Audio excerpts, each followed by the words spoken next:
ఈ రాష్ట్రంలో వైద్య విద్య సక్రమంగా పేదవారికి అందే విధంగా చూడాల్సిన బాధ్యత మా మీద ఉంది. మీరు గుడ్డి నిర్ణయాలు తీసుకొని ఇష్టం వచ్చినట్టు ప్రైవేట్ వాళ్ళకి అప్పగిస్తే వైఎస్ఆర్ కాంగ్రెస్ పార్టీ కళ్ళు లేని కబోజులు మాత్రం కాదు.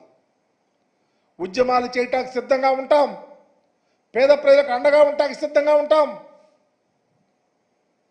ఒక్క విషయాన్ని ప్రస్ఫుటంగా ఆలోచించాలా, ఈ రాష్ట్రంలో మీరు కానీ ప్రైవేటు పరం చేస్తారని చేస్తే ముందు సమాధానం చెప్పాల్సింది లోకేష్, తెలుగుదేశం పార్టీ, పవన్ కళ్యాణ్. మీరు ఎన్నికలప్పుడు మాట్లాడిన ప్రతి అంశం మీద క్లారిఫికేషన్ ఇవ్వాల్సిన బాధ్యత మీ మీద అని కూడా తెలియపరుస్తా ఉన్నా. అదే కాకుండా ఈరోజు ఈ రాష్ట్రంలో వైద్య విద్య విషయంలో చంద్రబాబు తప్పిదాలు చేయటానికి సిద్ధంగా ఉన్నాడు. మీరు క్యాబినెట్లో తీసుకున్న నిర్ణయం సరి అయినది కాదు అని కూడా మేము తెలియపరుస్తా ఉన్నాం. రాష్ట్రంలో 17 జగన్మోహన్ రెడ్డి గారు తీసుకొచ్చిన 17 మెడికల్ కాలేజీలు కంప్లీట్ చేసి మీరన్న కన్వీనర్ కోటాలో అన్ని అడ్మిషన్లు చేసినప్పుడే మీ మాటకు విలువ ఉంటుంది తప్ప వేరేది ఉండదు గాక ఉండదని కూడా తెలియపరుస్తా ఉన్నా.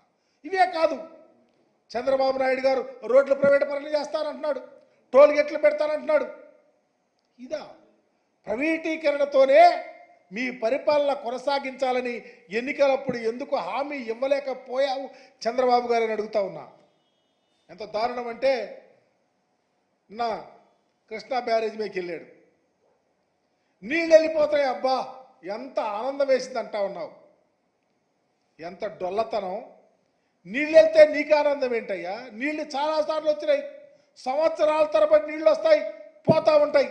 ఈయనేదో నీళ్లు కనిపెట్టినట్టు, నీళ్ళు వదినట్లు, సముద్రంలోకి పంపినట్టు పోజిస్తూ ఉంటే ప్రజలను ఇంకా ఎక్కడ నమ్మిస్తావు చంద్రబాబు అని అడుగుతా ఉన్నా. ఇలాంటి అభూత కల్పనలు, ఇలాంటి తప్పుడు ఆలోచనలు ప్రజలను ప్రక్కదోవ పట్టించే కదా ఎన్నికల్లో గెలిచింది.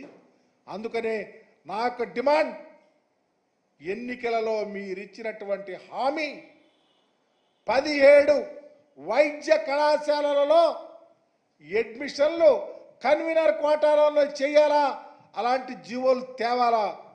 ప్రైవేటు పరంగా వైద్య విద్యను అమ్ముకోవద్దని డిమాండ్ చేస్తా ఉన్నా.